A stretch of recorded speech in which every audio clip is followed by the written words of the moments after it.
titre de mon message est celui-ci, Richesse et sagesse sont en Jésus-Christ. Amen. Seigneur, nous plaçons ces instants, Seigneur, devant toi. Parce que tu es vivant, Seigneur, parce que tu es puissant. Et Seigneur, tu n'as jamais eu l'intention que ta parole soit partagée sans ta présence. Et Seigneur, nous ne méritons pas ta présence. Mais tout ce que tu nous demandes, c'est de vraiment t'accorder toute notre attention. Et combien je vois, en tournant page et page et page de la Bible, des invitations du ciel à simplement t'accorder toute notre attention, à t'écouter. Et Seigneur, lorsque l'homme tend le cœur et l'oreille et porte attention à Dieu, la présence de Dieu vient. Et Dieu visite et Dieu touche. Alors Seigneur, je prie maintenant contre toute distraction qui pourrait prendre place dans ce lieu, car nous savons qu'il y a un combat aussi qui est spirituel. Il y a peut-être une personne ici aujourd'hui qui lutte intérieurement entre s'abandonner complètement à toi ou garder les choses. Et Seigneur, nous savons qu'il y a une lutte intérieure et qu'un moment de distraction, c'est peut-être un téléphone qui sonne ou quelque chose, du va-et-vient, quelqu'un qui parle, et on peut perdre une parole éternelle, une parole céleste, Seigneur. Alors Seigneur, je te demande vraiment, maintenant, d'honorer le Fils, Jésus. Et c'est en ton nom que nous avons prié. Tous ceux qui l'aiment disent Amen. Amen. Cette semaine, ma fille au boulot partageait avec un collègue qui s'ouvrait à la foi. Et elle lui partageait qui est Jésus. Et à un moment donné, il était très ouvert et trouvait vraiment que Jésus est un grand personnage de l'histoire, que Jésus est un sage, que Jésus a fait des miracles, que Jésus a fait des belles choses. Mais quand elle est arrivée à la pensée que Jésus est le Fils de Dieu, qu'il pardonne les péchés, il y a eu un blocage. C'était trop. Mais j'aimerais vous dire, Dieu a un seul projet pour tous les hommes. Et à 3 reprises dans l'Épître aux Éphésiens, j'aime bien, il y a une traduction de la Bible qui dit que vraiment, Jésus était le projet de Dieu. Et si vous cherchez le projet de Dieu pour votre vie, parfois on a plein de projets pour nos vies, mais Dieu a un projet pour votre vie, c'est Jésus. Dieu n'a qu'un seul projet pour ma vie. Et peu importe ce que vous traversez, ça revient toujours à Jésus. Que vous ayez des problèmes psychologiques, du passé, des traumatismes, que vous ayez des problèmes émotifs, que vous ayez des problèmes sociaux, des problèmes caractériels, que vous ayez des luttes avec des péchés, des addictions, que vous ayez des problèmes dans votre corps, que vous ayez des problèmes économiques, matériels, spirituels ou immatériels, ou peu importe, Dieu a tout mis en son Fils, Jésus. Et cette pensée nous échappe parce que dans les évangiles, on voit la vie terrestre de Jésus, n'est-ce pas? Mais on voit Jésus mourir, ressusciter, il part au ciel et l'Église commence. Et on ne sait presque plus rien sur Jésus. L'Épître aux Hébreux va beaucoup nous parler de Jésus au ciel, mais à part l'Épître aux Hébreux, dans le Nouveau Testament, mais qui est Jésus aujourd'hui? Qu'est-ce qu'il fait pour moi maintenant s'il est encore vivant? Et si Jésus est vraiment tout ce que j'ai besoin, où est-il? Et qui est-il? Et que fait-il? Eh bien, Dieu a déjà répondu à toutes ces questions à travers la Bible au complet. Et c'est pour ça qu'il y a ce qu'on appelle, la Bible est en 2 parties. Il y a l'Ancien Testament et le Nouveau Testament. Ce qui sépare l'Ancien du Nouveau, c'est la croix, quand Jésus est mort. Donc, tout l'Ancien Testament, c'est l'histoire du peuple de Dieu d'Israël, mais Dieu avait un plan avant la venue de Jésus. C'était de se servir de l'histoire d'Israël. Dieu a toujours un seul projet, Jésus. Et à travers l'histoire d'Israël, Dieu a sorti des images de qui est Jésus. Et l'apôtre Paul dira que toutes ces images, toutes ces histoires, le roi David qu'on va voir dans un instant, le roi Salomon, tous ces hommes, non seulement c'était l'histoire d'Israël, mais Dieu s'en servait pour nous annoncer, nous aider à comprendre qui est Jésus et qu'est-ce que nous avons en lui. Et même Paul dira dans un écrit que toute l'histoire d'Israël, c'était comme une ombre. Une ombre, c'est une silhouette, c'est une forme, ce n'est pas encore clair. Et maintenant, le Nouveau Testament est clair. Mais l'Ancien Testament annonçait Jésus, le projet de Dieu pour ta vie. Et dans l'Ancien Testament, il y a des perles extraordinaires pour mieux connaître qui est notre Jésus. Amen. Et j'aimerais vous montrer quelque chose d'assez exceptionnel. C'est que dans la royauté de David et de Salomon, il y a une image très pratique et palpable et touchable et applicable à nos vies ici aujourd'hui. Les théologiens disent que la royauté de David et de Salomon. David est le deuxième roi d'Israël. Le premier roi, c'est Saül, le mauvais roi, on n'en parle pas. Le choix de Dieu, ce n'était pas Saül, c'était David. David était le berger d'Israël. David était l'image de Jésus, était un type de Christ qu'on appelle une annonciation de Jésus qui viendrait. Il n'était pas parfait, mais à travers ses imperfections, Dieu s'est servi de lui. Et à travers les imperfections de son fils Salomon, Dieu s'est servi de lui aussi pour nous montrer quelque chose de Jésus que je vais vous montrer d'extraordinaire aujourd'hui. David, roi d'Israël, le oint de Dieu, représentait Jésus avant la croix. Suivez-moi bien. Salomon représente Jésus après la croix. On dit que ces deux rois faisaient symétrie. On dit, David l'a voulu, Salomon l'a fait. David l'a désiré, Salomon l'a accompli. Le plus grand désir du roi David était de bâtir une maison pour Dieu. Son fils l'a fait. C'est exceptionnel parce que de tous les rois d'Israël, seul le roi David et le roi Salomon ont conquis la terre promise comme Dieu l'avait demandé.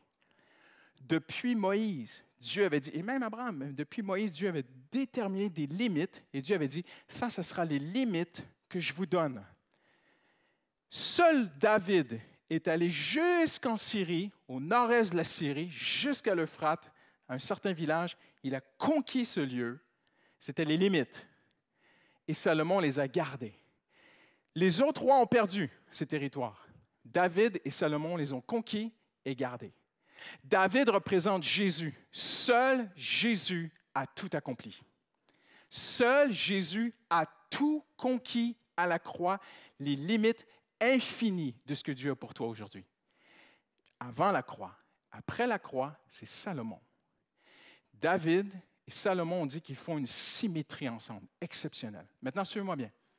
David a dit à Dieu, « Je veux te bâtir une maison. » Et Dieu dit, « Ce que tu désires est une bonne chose. » Christ est venu dans le monde non seulement pour effacer notre passé, mais pour bâtir une maison, la maison de Dieu dans ton cœur. Christ est venu pour ça. Attention, beaucoup de chrétiens ont limité leur compréhension de la croix au passé. Jésus est mort à la croix pour mes péchés. C'est vrai, mais c'est la moitié. Jésus est mort à la croix pour effacer tes péchés, mais Jésus est mort à la croix dans un projet, le projet de Dieu, de bâtir une maison pour Dieu en toi et en moi. Jésus, avant la croix, l'a désiré. Jésus, à la croix, a tout accompli. Jésus ressuscité, qui est-il? Eh bien, on le voit un peu, parce que c'est encore beaucoup plus grand que tout ce que je vais vous annoncer aujourd'hui. Jésus ressuscité, on voit une infime partie de qui il est dans la vie de Salomon.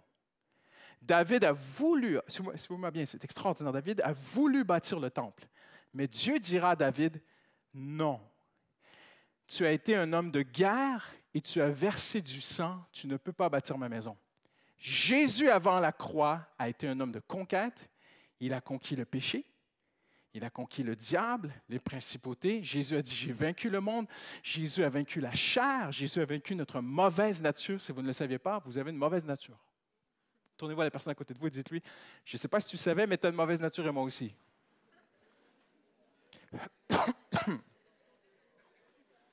Ah, hein? Il y en a qui sourient, il y en a qui sont comme ça. Ah bon? Je croyais que l'homme était bon. L'homme est fondamentalement pas bon. Disons-le. Il peut être bien intentionné, mais il n'y arrivera pas. Il a besoin de Dieu. Amen. Et Jésus a vaincu. Jésus, avant la croix, tu peux le voir comme un conquérant. Il a conquis ces choses. Et Dieu dit à David, tu as conquis, tu es un homme de guerre et tu as versé le sang. Tu ne peux pas bâtir la maison. Jésus était un homme de guerre et il a versé son sang.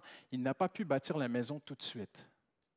Il meurt, il ressuscite, le Saint-Esprit vient. Pas trop compliqué, vous me suivez? Jésus monte, il envoie l'Esprit de Dieu. L'Esprit de Dieu vient en nous et l'Esprit de Dieu fait quoi? Il vient en nous.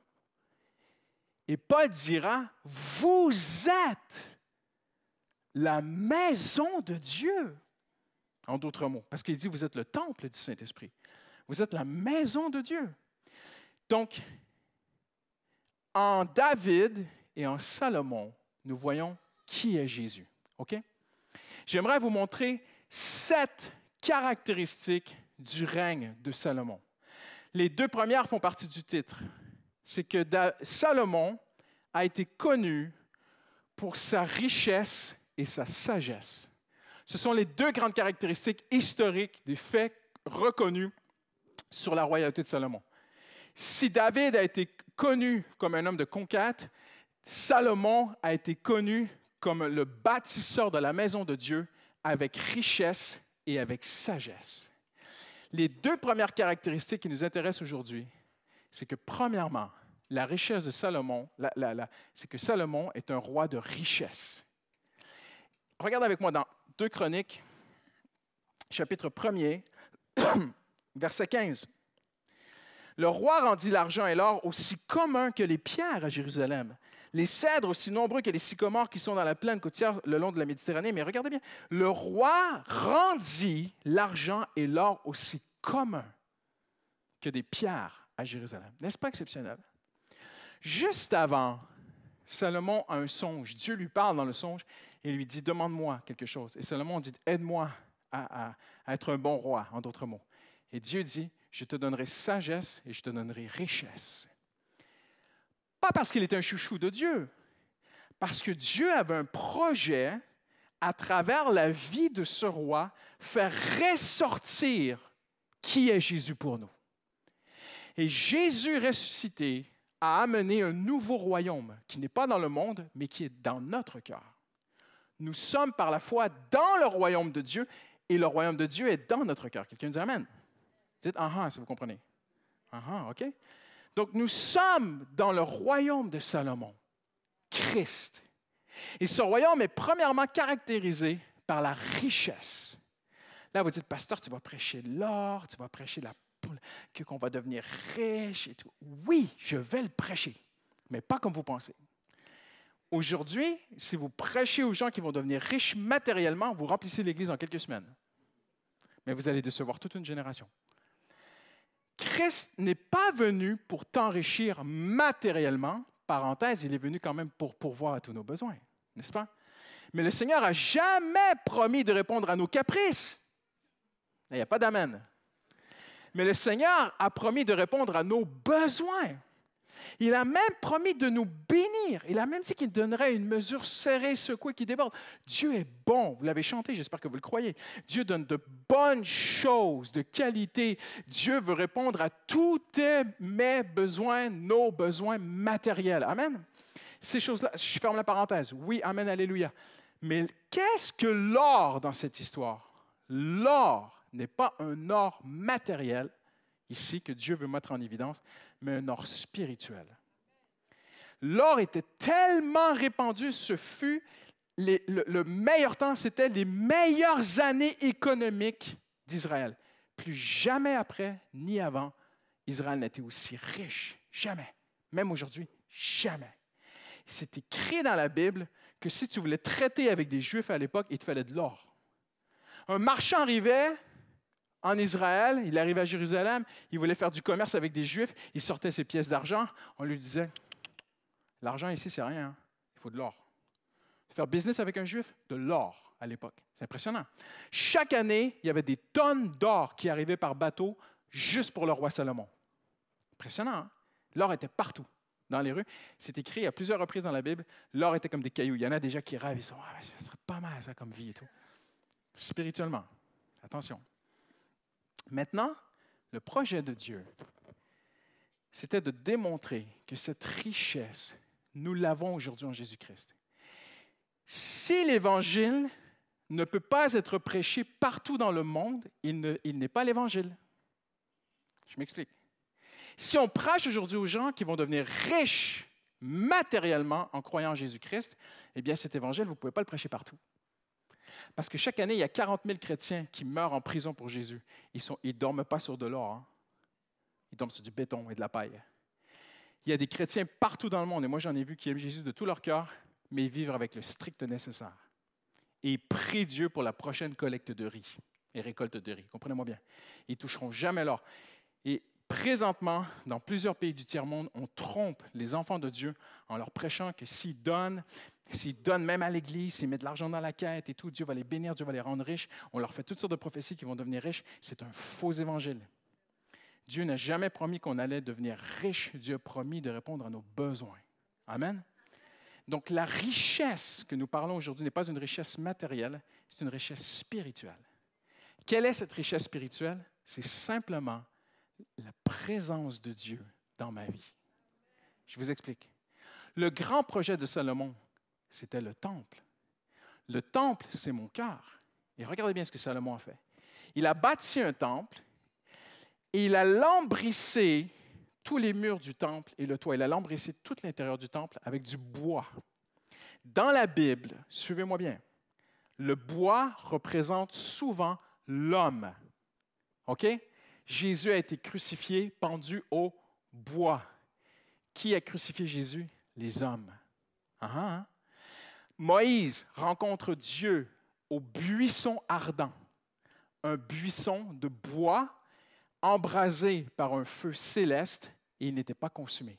Une prophétie que l'homme et Dieu un jour allaient vivre ensemble sans que l'homme soit détruit par la justice de Dieu, alors qu'il est pécheur. C'était ça le buisson ardent.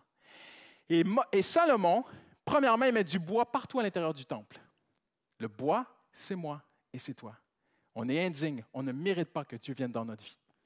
Et qu'est-ce qu'il fait après le bois? Il prend des tonnes d'or, il vient plaquer l'or sur le bois. C'est ce que Salomon a fait. On entrait dans le temple, de toute façon, même dans la cour du temple, tous les objets étaient d'or, c'était exceptionnel. On entrait, il y avait un vestibule, le vestibule était d'or. On entrait après dans le lieu saint. Dans le lieu saint, il y avait 10 grands chandeliers en or qui éclairaient. Le chandelier représente la présence de Dieu dans ta vie, dans ma vie. Mais quand on entrait, on marchait littéralement sur l'or. Les murs étaient en or et le plafond est en or. En d'autres mots, quand le Saint-Esprit vient dans ta vie, ce Christian qui ne le mérite pas, la présence de Dieu vient. Le sol de ma vie, les murs de ma vie, le toit de ma vie, tous les aspects de ma vie. Et quand Dieu est venu dans le temple à Jérusalem et que la gloire de Dieu est entrée, Dieu est venu habiter dans le temple et que Dieu regardait partout autour de lui, qu'est-ce qu'il voyait? Je suis satisfait. Satisfait, satisfait, satisfait. Tout est accompli à la croix. Je peux vivre avec l'homme, habiter en toi et en moi. Voyez-vous, quand on dit que Dieu habite en nous, ce n'est pas juste une croyance comme ça, c'est un fait. C'est un fait. Si tu es un enfant de Dieu, Dieu habite, cohabite avec toi, même si tu n'es pas parfait. N'est-ce pas exceptionnel? Ça, c'est la puissance de la croix. Ça, c'est un mystère qu'aucun homme peut expliquer. La royauté de Salomon était marquée par la richesse de l'or. L'or, ça représente la présence de Dieu dans ma vie. L'or était partout en Israël, dans les villages, partout où tu vas, Dieu est avec toi. L'or était partout au marché, c'est assez exceptionnel. C'est une vie avec la présence de Dieu avec nous, en nous, partout où nous allons. Quelqu'un dit Amen aujourd'hui. La deuxième vérité, c'est que Salomon a été connu pour sa sagesse. Il n'y a aucun homme qui a été sage comme Salomon. Salomon annonçait Jésus.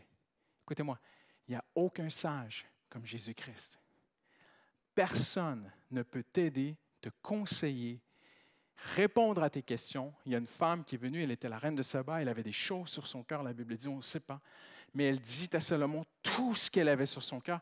Il est écrit, Salomon répondit à toutes ces questions. Mes frères et sœurs, je bénis Dieu quand quelqu'un sollicite un entretien avec un pasteur.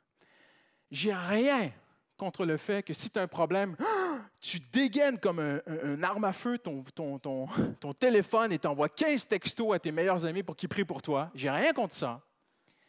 Mais pourquoi pas Jésus d'abord? Tu as accès à lui. Il a toute la sagesse. Je suis convaincu parce que je l'ai vécu. Jésus peut nous aider dans tous les aspects de nos vies. Jésus peut t'aider avec les mathématiques. Ah ben là, franchement, pasteur, les maths, la compta, tu vois. Attends, qui a inventé les mathématiques? Allô? Ben, c'est Jésus. Si vous ne saviez pas, Jésus a inventé les mathématiques. Hein, tiens. Et pourquoi il ne pourra pas t'aider? Mais je suis dans le social, Jésus ne peut pas m'aider dans les relations. Jésus a inventé les relations sociales. Personne ne peut t'aider comme Jésus. Je n'ai rien contre le fait qu'un chrétien ou quelqu'un aille chercher sagesse et conseils auprès d'un autre. Oui, Dieu peut se servir de quelqu'un pour te conseiller, mais envers et contre tous, avant d'aller voir les hommes, pourquoi pas aller voir Jésus? Je suis convaincu que demain matin, tu peux ouvrir la Bible chez toi, dans le silence de la matinée ou le soir, comme tu veux. Je ne dirais pas le silence du métro, ça n'existe pas, mais que tu peux ouvrir ta Bible et dire, Seigneur, j'ai besoin que tu me parles. Mes amis, ce n'est pas un livre. Ce n'est ni un livre d'histoire, ni un livre de théologie. C'est beaucoup plus fort que ça. C'est la parole de Dieu. Et Dieu parle. Dieu guide à travers ce livre. Dieu chasse des mensonges à travers ce livre. Dieu te rend ton identité à travers ce livre. Dieu peut te donner des projets pour ta vie, pour l'avenir. Dieu peut te parler du passé à travers ce livre. Dieu peut guérir ton cœur avec ce livre. Ce livre est la parole de Dieu. Et qu'est-ce que ça dit? Quand Jésus vint, la parole s'est fait chair. Amen. Jésus est le sage que tu cherches. Toute la sagesse. J'ai rien contre la Sorbonne. Absolument rien. Mais j'ai beaucoup de questions pour les sages de la Sorbonne. Parce que j'ai découvert que plus on monte à l'université, dans les hautes sphères de l'université, plus on trouve des gens qui posent des questions. Vous avez déjà remarqué? Quand tu vas au CP, qu'est-ce qu'on dit aux enfants? 1 plus 1, ça fait 2. Quand tu arrives dans les plus hautes sphères de l'université, est-ce que 1 plus 1 fait vraiment 2? J'ai raison, j'ai raison. C'est fou, hein? Plus tu montes dans la sagesse des hommes, plus tu trouves du doute, du flou, des questionnements. Pas avec Jésus. La vraie sagesse, c'est la sagesse de Dieu. Et notre sage, c'est Jésus-Christ. Amen? Deuxième richesse en Jésus, la sagesse. Troisième trésor avec le Seigneur, la Bible dit que le règne de Salomon était un règne de paix. David a été un conquérant. Et regardez, c'est très fort parce qu'il fallait la mort de David pour que Salomon règne. Il fallait la mort de Jésus à la croix pour que le Saint-Esprit amène un règne de paix. Regardez le Nouveau Testament. Régulièrement, le Saint-Esprit est associé à la paix. Régulièrement. Salomon règne de paix. Saint-Esprit règne de paix. L'Église règne de paix. La volonté de Dieu, c'est que maintenant, il n'y en a plus de guerre. On vit dans la paix. Ah, mais pasteur, ne devons-nous pas lutter contre les principautés? Oui, oui, oui. Mais regardez bien ce que Paul dit. Revêtez l'armure afin de tenir. Le vrai combat, c'est de rester dans la paix. Dites ah. Le vrai combat du chrétien, c'est de dire, non, j'ai tout en Jésus. Je me repose en lui. Je ne vais pas me stresser, je me confie en lui. Revêtez toute l'armure afin de tenir. Le combat du chrétien, c'est qu'il est dans une position victorieuse et l'ennemi veut le secouer, les soucis de la vie, les hommes, toutes sortes de choses, le péché, les tentations, veulent l'ébranler, mais revêtez tout ce que vous avez besoin en Jésus afin de tenir. Amen. Le règne de Salomon est un règne de paix. Je continue. Le règne de Salomon est un règne accessible. Suivez-moi bien. Il est écrit, tous les rois de la terre cherchait à le voir. Imaginez son agenda. Personne ne peut comprendre l'agenda de Salomon. Salomon n'était pas disponible. Il rencontrait des rois, des magistrats. Mais il y avait 2 prostituées en Israël. C'est assez particulier parce que même la loi de Moïse interdisait la prostitution. Il y avait 2 prostituées en Israël. À l'époque, il n'y avait pas de, je ne sais pas comment dire en français, contraception, c'est ça? Oui? Personne m'aide? Quelqu'un m'aide? Oui? Contraception? Il n'y avait pas de contraception à l'époque en Israël, donc souvent, les prostituées tombaient enceintes. Et là, 2 prostituées très pauvres vivaient ensemble, ont accouché, ont un bébé nouveau-né. Et elles sont si pauvres qu'elles dorment avec leur enfant. Et la nuit, l'une d'elles, en dormant, se couche sur l'enfant, étouffe l'enfant et l'enfant meurt. Elle se réveille, elle change les bébés. Le lendemain, l'autre prostituée dit, « Tu m'as trompé, non, non, non, c'est ton enfant. » Et elle demande audience, pas avec le maire du village, pas avec le gouverneur, avec Salomon. Je ne sais pas comment ça s'est passé, mais elles eurent une audience avec Salomon. Et Salomon, il ne sait pas laquelle est la maman. Vous connaissez l'histoire, hein? Donc, il dit, c'est très simple. Amenez-moi une épée, on coupe le bébé en deux, on donne moitié-moitié. Et la vraie maman, non, donnez le bébé à l'autre. Et l'autre dit, non, on coupe le bébé en deux. Salomon dit, c'est elle la mère. L'amour d'une mère. Hein? Belle histoire. Mais ce n'est pas mon point. Mon point est celui-ci. Comment ont-elles pu avoir une audience avec le roi des rois? Parce qu'il y avait d'autres royaumes soumis à Salomon. Comment ont-elles pu avoir audience avec un homme si occupé? Comment ont-elles pu avoir une audience alors qu'elles sont dans le péché? Impressionnant, hein? Salomon était accessible. Suivez-moi bien. Il annonçait la venue de Jésus. Jésus est le roi des rois, le saint des saints. Mais même si tu es une prostituée, tu peux avoir une audience avec Jésus-Christ. Même si tu es dans le péché, même si ta vie n'est pas en règle avec Dieu, c'est incroyable. Notre Dieu est un Dieu accessible. Les plus petits, les plus pécheurs, les plus immoraux, on n'est pas plus pécheurs les uns que les autres, mais les plus immoraux de la société aujourd'hui peuvent avoir accès à Jésus-Christ. Peu importe comment tu te sens aujourd'hui, peu importe ce que tu as fait, tu peux avoir une audience avec le roi. Mais les grands de la terre aussi cherchaient à le rencontrer. Il était accessible. Je ne sais pas qui va écouter ce message, mais j'espère qu'un chef quelque part puisse entendre au moins la portion, peut-être un jour sur Internet, de cette prédication. Parce que peu importe vos responsabilités, j'aimerais vous conseiller d'avoir une audience avec Jésus-Christ. Que vous soyez roi d'une nation, maire d'un village, peu importe, mère de famille, chef d'entreprise, il n'y a personne pour conseiller comme Jésus-Christ. Le meilleur livre pour diriger un couple, une famille, le meilleur livre de leadership au monde pour diriger une entreprise, vous êtes en business, le meilleur livre au monde pour diriger des pays, il est là, il est dans ma main. C'est le livre de Dieu. C'est Jésus. Et vous pouvez avoir accès à lui. Il faut prendre un peu de recul et être plus dans la parole, mes amis. Amen. Il était accessible. Il était recherché. La Bible dit que les gens cherchaient à avoir audience avec lui. Je ne sais pas si vous en êtes conscient ou pas, mais tout le monde cherche Jésus. Tout le monde. Les gens qui marchent sur la rue, qui sont... Un matin, je prends le métro et quelqu'un à côté de moi, je le regarde, je commence à prier pour lui et je pense à lui. L'après-midi, je le revois. Il marche encore. Qu'est-ce qu'il a fait toute la journée dans Paris? Il a marché, il ne travaille pas, mais qu'est-ce qu'il fait? Les gens marchent, les gens cherchent, les gens... Il y a des gens... on a rencontré quelqu'un, ma femme et moi, pour un conseiller. Je pense que j'ai été dans le plus petit bureau de la ville de Paris. Je ne pense pas qu'il y avait un plus petit bureau que ça. Le mec, il travaillait à l'ordinateur, puis il y avait un mur là, tu vois. Puis ils étaient tous dans des petits cubicules comme ça. Je disais, mais c'est pas possible d'exploiter les gens comme ça, toi. C'est pas vrai. Le pays des droits de l'homme. Et je voyais les autres travailler, stressés. Tout le monde cherche à produire du chiffre, de l'argent et tout.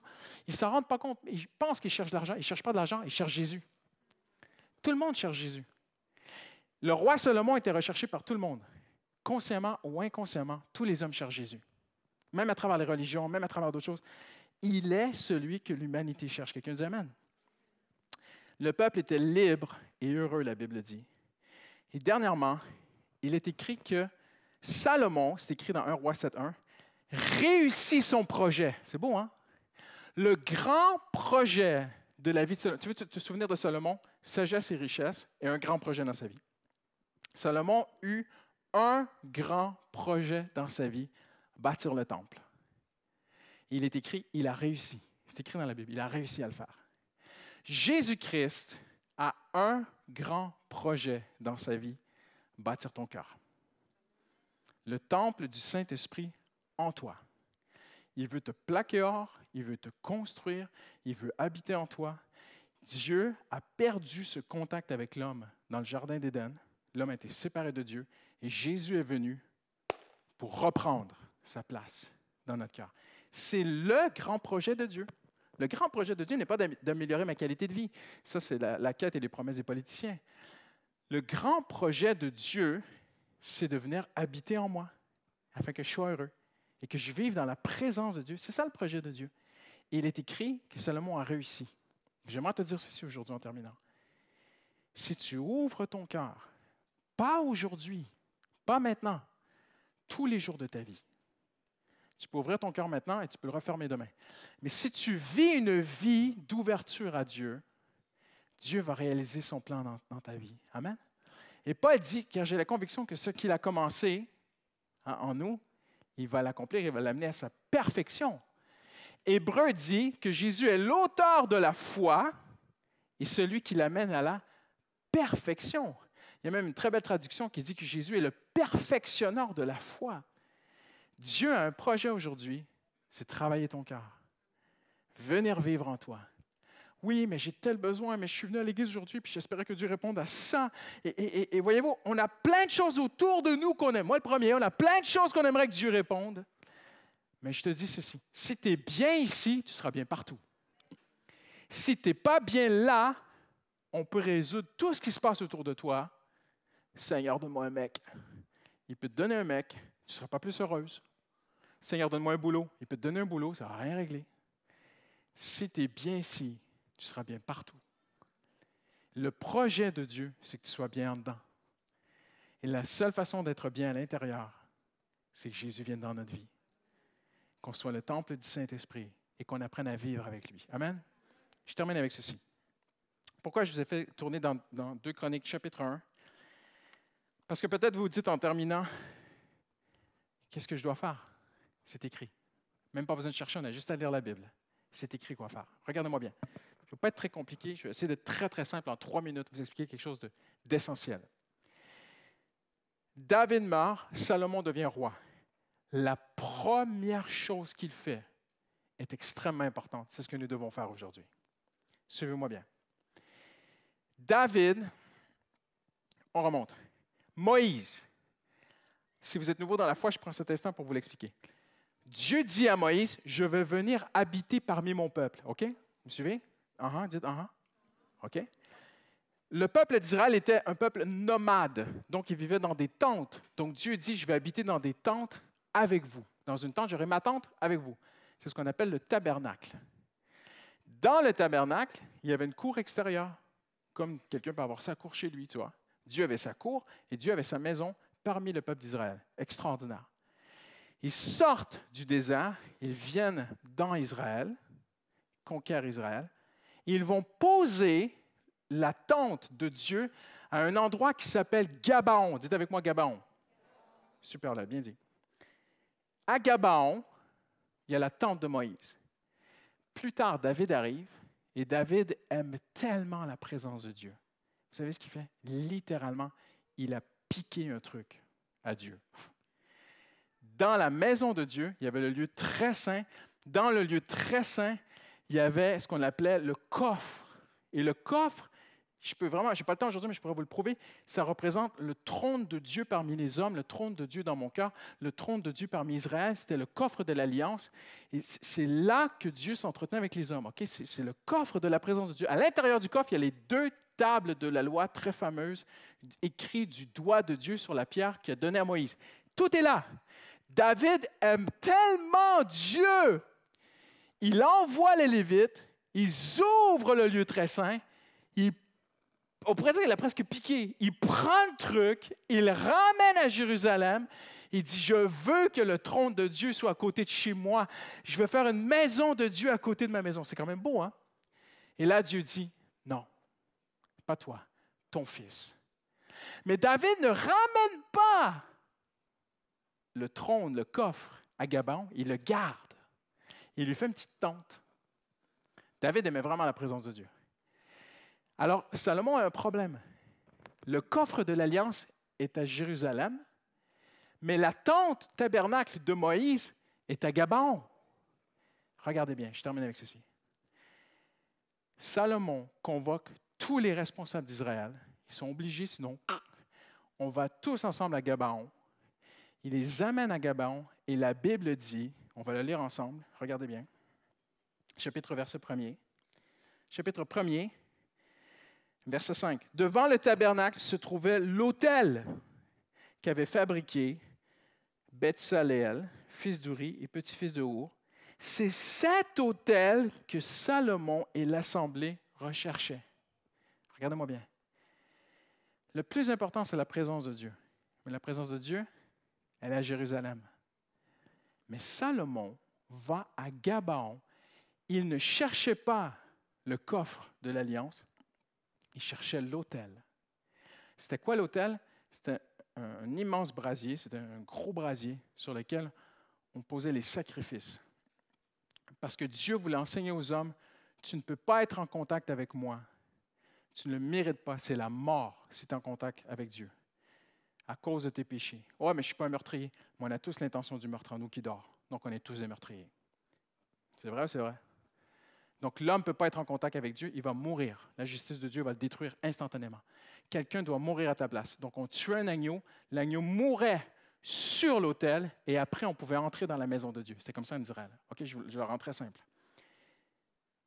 Salomon dit, on va là en premier, avant d'aller et de construire le temple. Regardez-moi bien, je termine avec cette pensée. L'autel, ça représente la croix. J'écoute, je n'ai pas le temps d'aller sur Internet, mais cette semaine, je suis allé sur Internet pour voir un petit peu ce que les chrétiens, le monde évangélique regardent, écoutent, qu'est-ce qui est tendance, tu vois. J'étais un petit peu surpris de voir qu'il y a un jargon évangélique qui existe. C'est vrai, hein, on a comme un langage à nous, les évangéliques. Et il y a un mot qui revenait souvent dans ce que je regardais, c'était la bénédiction, la bénédiction, la bénédiction, la bénédiction, la bénédiction, la bénédiction. Il y a quelqu'un qui priait sur l'écran. « Seigneur, tu bénis tous ceux qui me regardent. » Je pensais qu'il fallait regarder Jésus, mais bon. « Seigneur, la bénédiction, on va parler de la bénédiction. » Et la bénédiction est extrêmement répandue partout sur Internet. Et je crois que Dieu veut nous bénir, attention. Mais il faut commencer par aller à Gabaon. La bénédiction, elle est à Jérusalem, avec la maison de Dieu, le temple, la présence de Dieu, vous me suivez? Mais pour avoir ça, il faut aller à Gabaon. Et Gabaon, c'est l'endroit où il y a l'autel du sacrifice, la croix. Suivez-moi bien. Pour avoir la bénédiction, pour avoir tous les bénéfices de la royauté de Salomon, il faut que nous allions à la croix. La croix, c'est l'endroit où on reconnaît qu'on est pécheur. On reconnaît, c'est un mot qui n'existe plus dans la société, on reconnaît qu'on fait des choses mal, que notre cœur est, comme Dieu a dit, le cœur de l'homme est tortueux, méchant par-dessus tout. J'ai besoin de sauveur, j'ai besoin de quelqu'un. Jésus a donné sa vie pour moi. La croix, c'est l'endroit où tu arrêtes d'essayer de faire plaisir à Dieu. La croix, c'est la fin de qui je suis, d'une certaine façon. Mon je, moi, ma fierté, mes idées, mes projets, mon ego, mon orgueil de vie, mon honneur personnel et toutes ces choses-là, tu mets sur l'autel, c'est cramé, c'est fini. Et Paul dit, offrez donc vos corps en sacrifice vivant. C'est fort ce qu'il dit Paul, parce que le vrai mot, c'est même pas de mourir, c'est juste de se présenter devant Dieu. Tu n'as pas besoin de te tuer. Tu n'as pas besoin de te faire mal. Jésus a tout porté à la croix. Jésus est mort à notre place. Et Paul dit, je suis mort avec lui. Mais, Paul dit, présentez-vous devant Dieu comme un sacrifice vivant. En d'autres mots, viens devant Dieu, comme on faisait à l'époque. Les esclaves venaient devant leur maître et ils disaient, maître, l'esclave montrait ses mains à son maître et disait, maître, je suis à toi, je suis ton esclave, je travaille pour toi, qu'est-ce que je dois faire aujourd'hui? Et quand ta vie est comme ça, Dieu t'amène à Jérusalem, Dieu t'amène au temple, Dieu t'amène à l'endroit de sa présence, Dieu t'amène à l'endroit de sa bénédiction.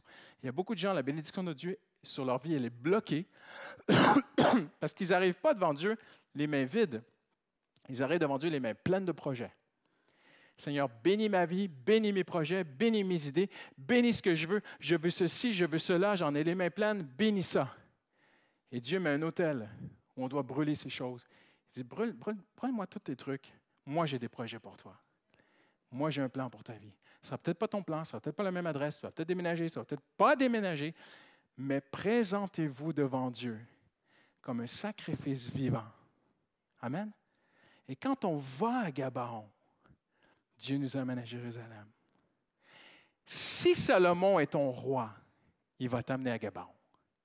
Si Jésus est le roi de ta vie, Jésus a conduit des gens. Salomon a conduit le peuple à Gabaon. Et encore aujourd'hui, si tu veux marcher avec Jésus, tu dis, Seigneur, je veux te suivre. Le Seigneur va te prendre la main. Il va te dire, suis-moi. On va où, Seigneur? On va à Gabaon. Qu'est-ce qu'on va faire à Gabaon? On va aller renoncer à nous-mêmes. On va aller s'abandonner. On va donner nos soucis, on va donner nos fardeaux, on va donner notre passé, on va donner notre je me moi, on va donner notre orgueil, on va donner nos plans. On va tout mettre sur le barbecue de Dieu. Tout va brûler. Et regardez bien. Salomon est allé à Gabaon. Cette nuit-là, l'Éternel lui apparut et lui dit, « Demande-moi. » Quand ton cœur est à Gabaon, le ciel s'ouvre et Dieu dit, « Qu'est-ce que je peux faire pour toi? » Quand ton cœur est dans l'abandon et la soumission, Dieu ouvre le ciel. Et Dieu envoie la bénédiction. Merci. Mais celui qui est béni, c'est celui qui va à Gabaon. Toutes les richesses de la royauté de Salomon sont pour ceux et celles qui vont aller à Gabaon. Pas aujourd'hui, demain matin. Quelqu'un aujourd'hui, ici dans ce lieu, va dire, Seigneur, je veux tellement prendre ta parole au sérieux.